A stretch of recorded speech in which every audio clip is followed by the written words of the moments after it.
No nsia boade shimama ya mamunyina chen ya mwakwa Badwam TV Badwam kase so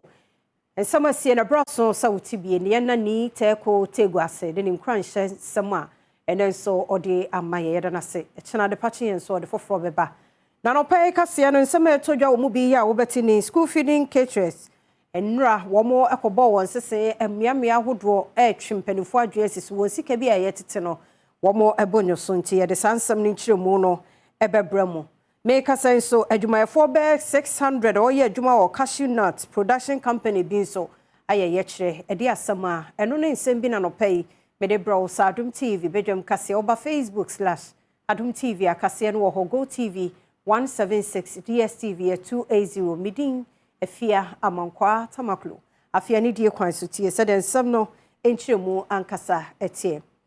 school feeding caterers bi nenra day one more ebopini aseye hwem mofra ne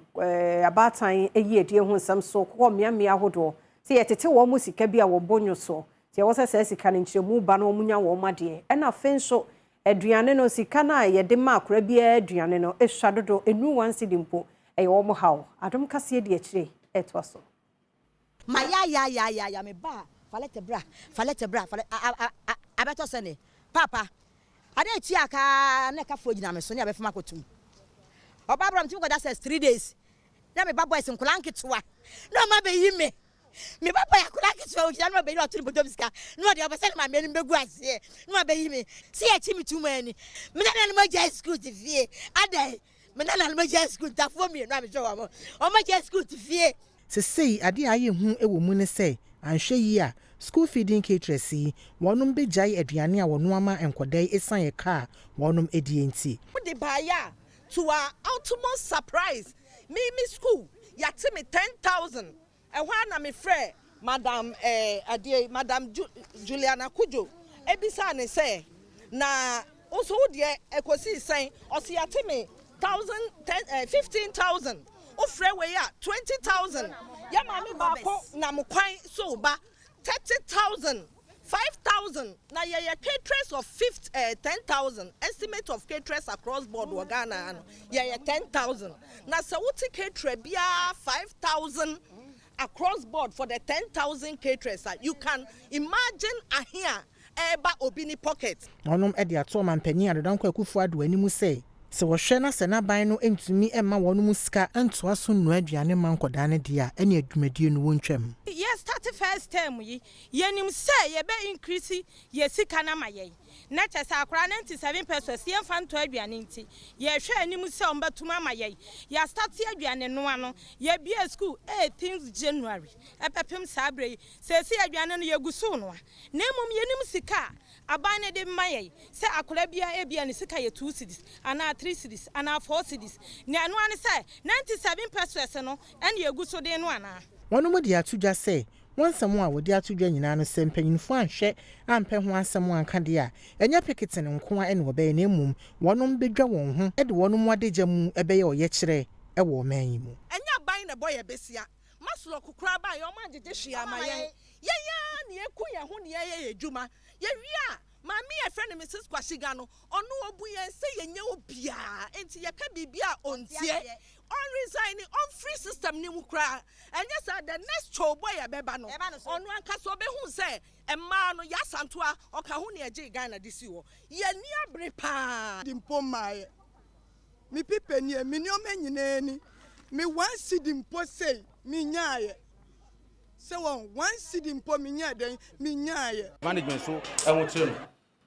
Adom kase na ogiso ehwe ye de mo konsam foforo mu na adwumayefo be 600 nso a wone cashew nut production company bi ye adwuma oningo PRAMPRAM se wo mo ye kire wo mo akatua ni hwadada ye se tete so ka ho transportation ne health chaze enkwaye wo adwuma no mu kra nti wo mo so ye kire Adom kopie ho etwa so management so enwo no but management first and foremost ordin ne product and I say ne production first because workers on for workers in kan management on for workers in kan or ye na dia workers last on their bill ya bo management abo enkusiaga with regards to your transportation also o share your buses here we initially na basis na use no na aka make say no poye enu po no so edu baby no na cars na de de hwe ase it got to a point car na ba kwa de kwose epum it got to a point o say car na do waterworks esasa na chi ni na ye ne management kasaye nti na ye fi say omuka so mo sesa transport na mayo na say buses na mayo no we no mkofa bae adwumayefo bi ene yamane boni atwetwe nkomo ede won haw etu nani wo jakpo wo nutumo na me ka wotu amensisi wo sika na me awo sika sika akaka se manta awo bonus awo ko ba Saturday u abo overtime Saturday nutumo won pa yamane boni ebo ne homoden ase obenya adwuma mu mpanyinfo na sobo adwumayefo de abo wo mo no wetie de wonom ewo ka efa ho se wonya wonom a ye de beba betudwa salary issue no amsa no na ye guso aye ka omo ba se on pe 40%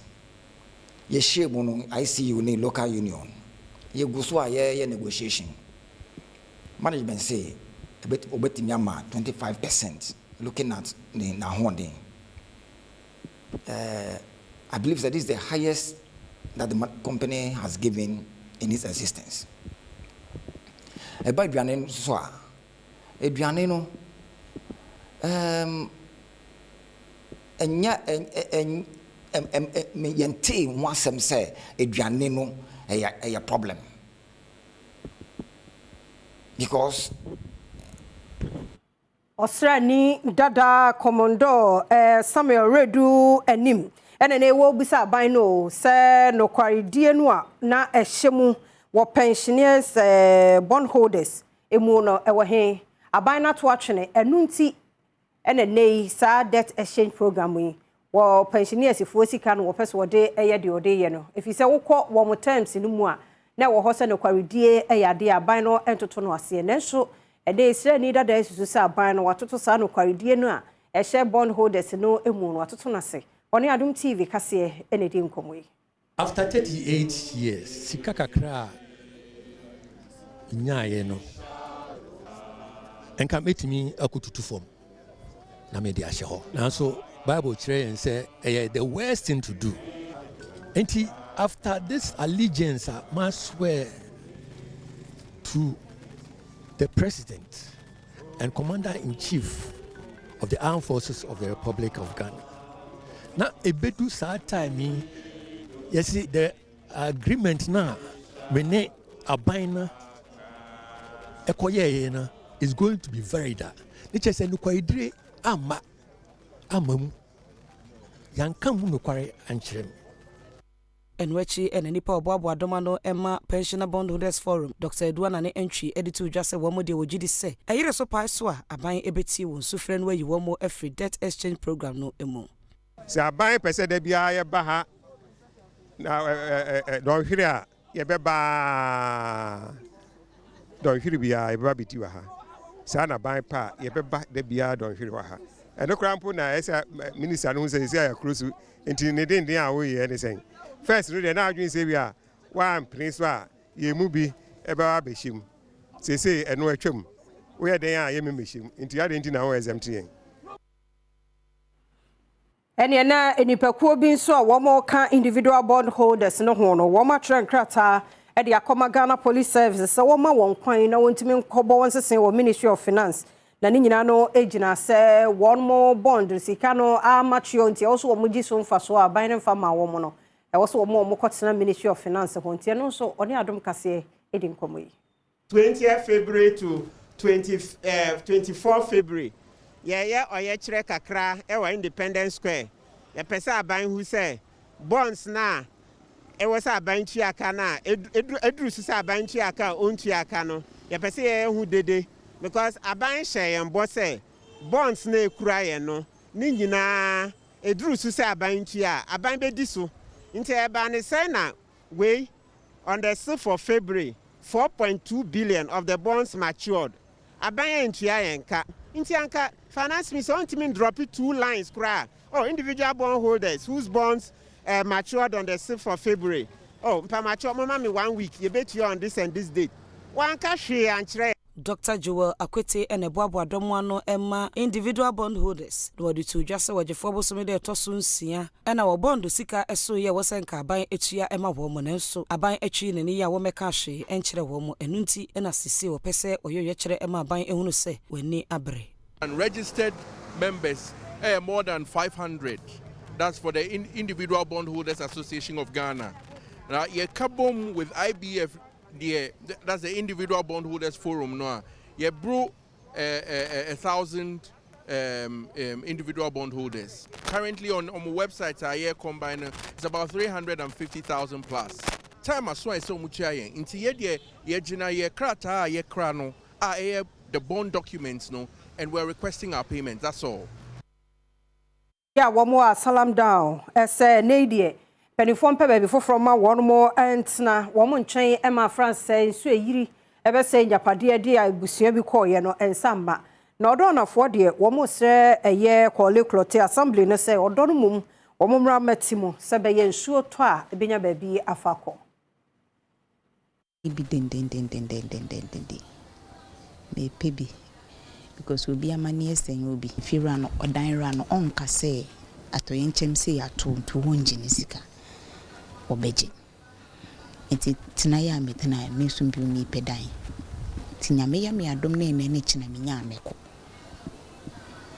ene china ya me no kaso ka chem so oh sister menye bi wo andabraka official oh bra eni medi we chima sesam niama me kakla wana mako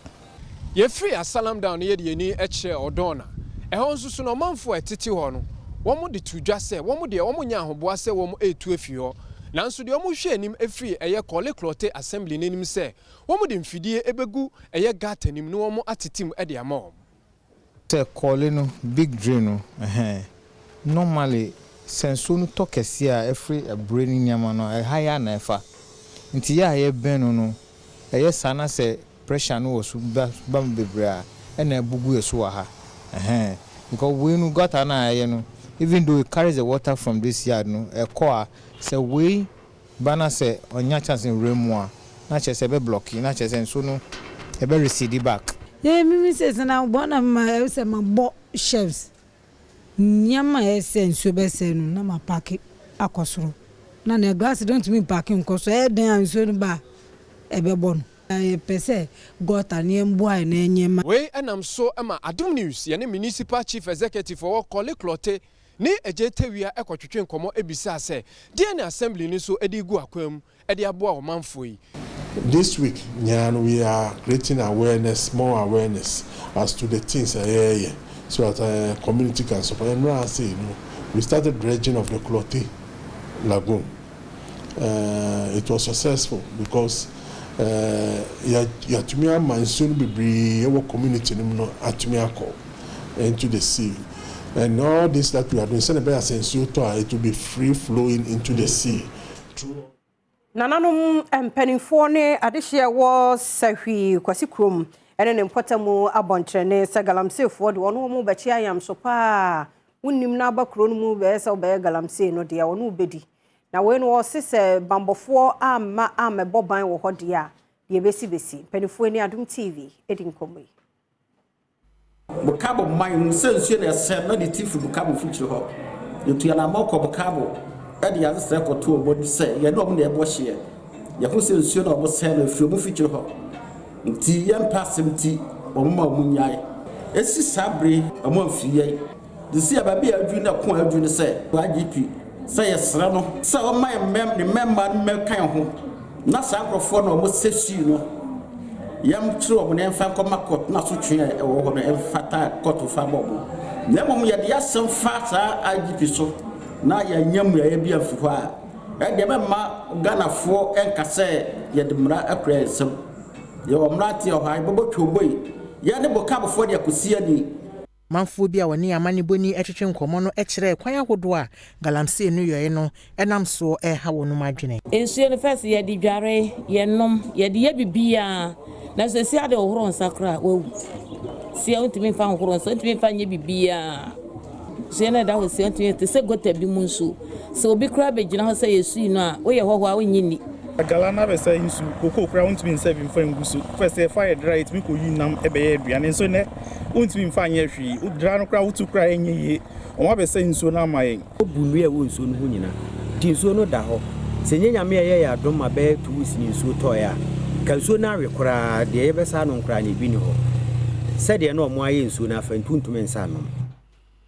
Adehia ya womo so wo Sokoban ampa yo enso kire se nei kwanhia no se de esisi ewo womo empotemu ho no ano woden na ano dai kura eyefo tanka bi ebehwe hwenye nyame a na nka de besi na no woden won bi ni Adom TV akasa